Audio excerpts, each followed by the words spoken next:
सूरतिया हो मूरतिया कही बोलावे न मोरी बहिनी राजा धरे न सूरतिया हो मूरतिया कही बोलावे न हो मोरी बहिनी राजा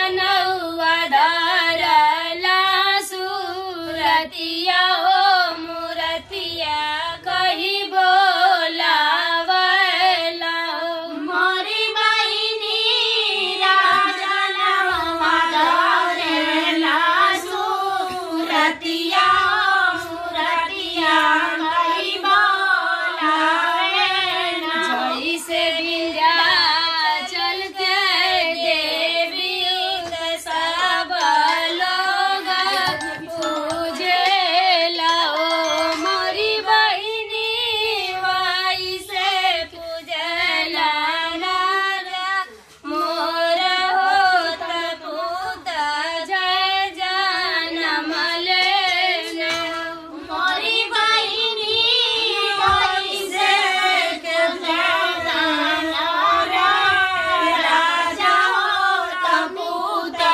के जनम लेना मोरी बहिनी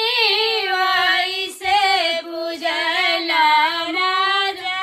मोरा होत बेटा के जनम लेना मोरी बहिनी वैसे पूजला मोरा राजा होत बेटा के जनम लेना